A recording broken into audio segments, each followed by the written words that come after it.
A sense of duty and obligation. Here I am at Camp Serenity at my padded cell, padded room.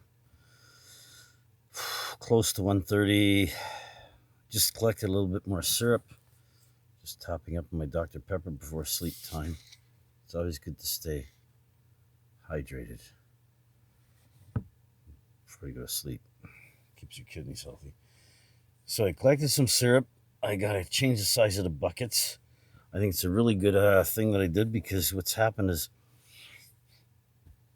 I used too small containers as collectors, okay, for the syrup, and a lot of it's getting spilled, more than I'm comfortable with. So I'm gonna try and change that ASAP. And one of the things about getting me started on that was, hey, I got to try and find something to make myself feel a little bit more worthwhile about exercising, getting up and doing something. And so here I am. Dark, tired, ready to go to bed again. My fucking knees are killing me. I guess I overdid it a little yesterday. Well, it doesn't look like it. My head feels fucking raw. I can't shave or anything right now because it stings. So I think it was probably just a little bit too much sunlight yesterday. But we did get the trees tapped, and I'm going on over 2 gallons now. I boiled almost half a gallon down, maybe a little bit more. And I still have some fresh sap. I've drank quite a bit of it already. An amazing difference between the taste of the different trees. I got one up here. It's so sugary, freaking sweet, it's ridiculous. And I haven't boiled or nothing yet. That was just like right out of the tree. The other one, wow, I just imagine a little bit of carbonation in it. Whoo, that would be like, wow, kick ass. I even mixed a little bit with some of my beer. It was heavily carbonated. I found that it didn't add a. In fact, none of the syrup that I've got so far or sap that I've collected tastes like maple yet. Like there's no even a hint of it. It just tastes kind of sweet and it's got a freshness to it that feels really good. And for the record, I woke up earlier today with aching wrists and hands again for the first time in a couple of months. It's got me feeling a little bit. Ugh. Plus, the rest of my body hurts.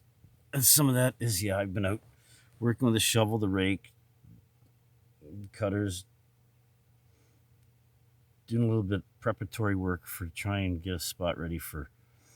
Well, I'm going to try a bunch of different seeds this year, a lot of different ones. And I don't expect a lot of them to take.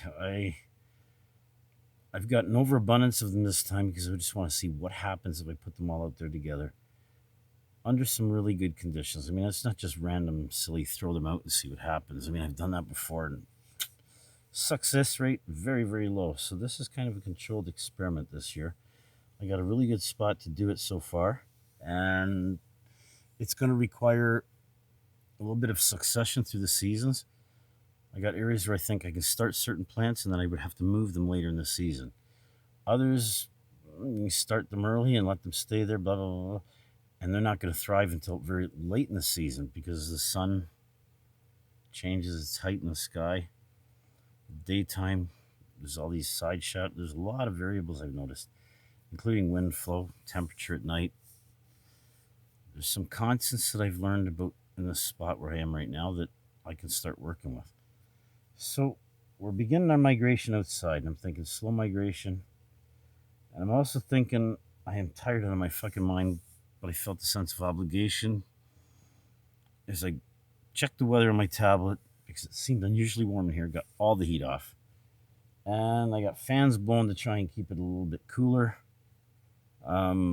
It's not that it's overly hot.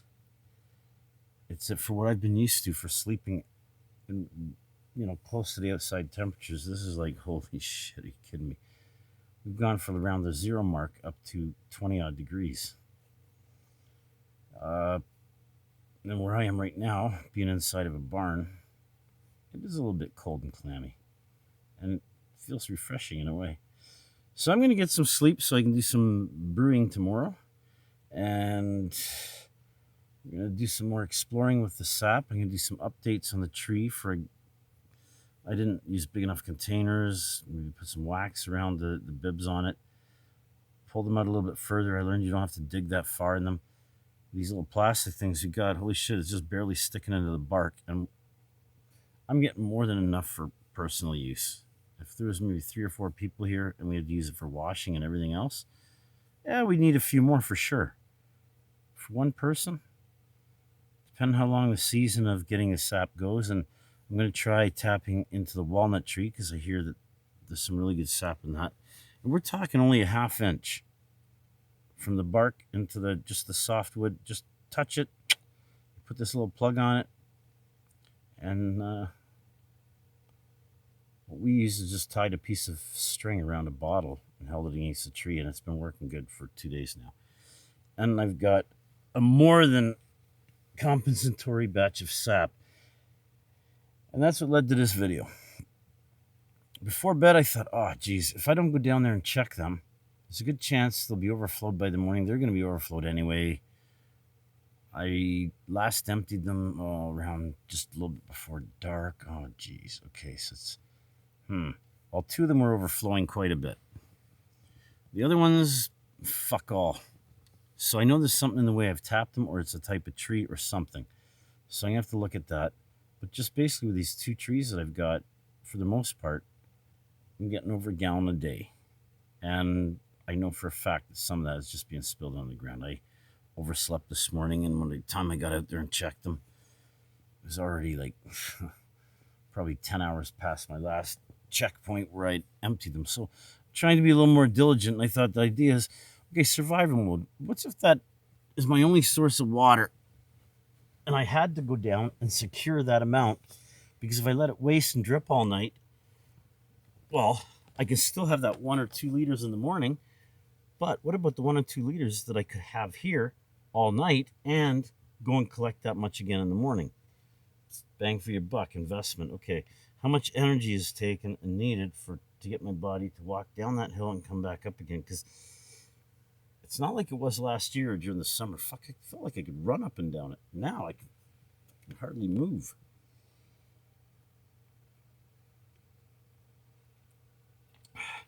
But that was part of what started me back on it. So I figured, okay, like a good bushcrafting student, I'd make a last-ditch effort to go down the hill and collect the sap. The hardest part was keeping it focused where, all right, just collect the sap and come back.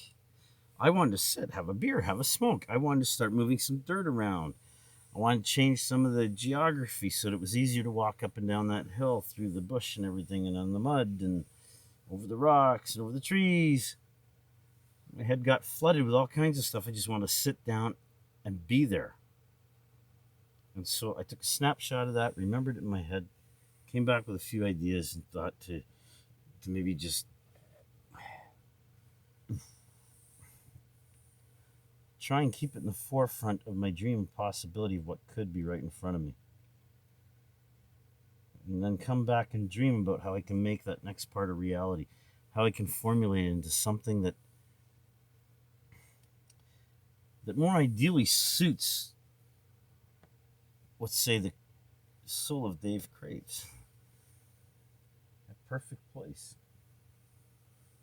We know that we're a little ways off from where that perfect place might be, but to me, it seems the forest is a really good place to start for it. No matter how healthy or unhealthy, if you got forest near you, to me, that's the place to begin. So, as of 7 days ago, I think, maybe 8 now, fuck, I'm starting to lose count. We're getting to that point where it doesn't matter, I guess. But I've been out regularly, and because I felt this obligation to go get that water, that tree sap,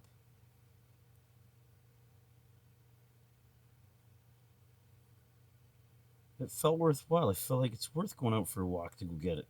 And I know that doing that, it might hurt my knees and everything just a wee bit, but look, I've been trying to get them working again. I know that if you don't, they just keep swelling up and just get worse and worse. The body has to be regularly pushed to a point of almost purging itself. You know, like, you want the surface temperature to get hot. You feel it. There's this moment where it's like, You know your body internal pressure is like high. You're taking the oxygen, and everything not good is being pushed right out. Then you go to sleep and feel exhausted and think, holy fuck, that took forever to get in that mode. I don't know if I got the energy to get there again. But you remember how good it felt. And for me, that keeps me going quite a bit. So, I took my little walk. Come back. I've been sitting with basically just my summer shirt on. Basically, I'm dressed right now how I am midsummer when it's 80, 90 degrees out. And it's about, well, according to the weather thing here that I got just before I keyed on here, it was still 16 degrees outside here in St. Catharines. Which I remember after that hot summer we just had, when it hit down anything under about 15 degrees, fuck, it started to feel like, oh my God, how are you going to get to the point where you can handle when it's below freezing? Oh boy. It's funny how our perception and our feeling of a situation can change as we experience it. Anyway, I do have to get some rest. So, I think this is Wednesday, isn't it? Oh, fuck. I can't remember when I did that last video. Is that Wednesday or Thursday? So, this is either Wednesday or Thursday. Someone here will call it the weekday flow.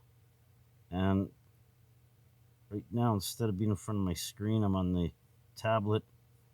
And I'm inside the padded room where is going to be camp tonight where I sleep. And we're going to give thought over the next several days, several weeks, of how to transfer this camping area where I'm sleeping now out back into that forest. I don't necessarily want to go back to any one particular place. I just want to see where it transitions to, day by day. I don't think it's good that we just do burst mode where we grab everything and plunk somewhere else. It's like, hey, a little slow transition, gentle morphing, continuous integration. Something more in harmony with natural flow. Good night, all.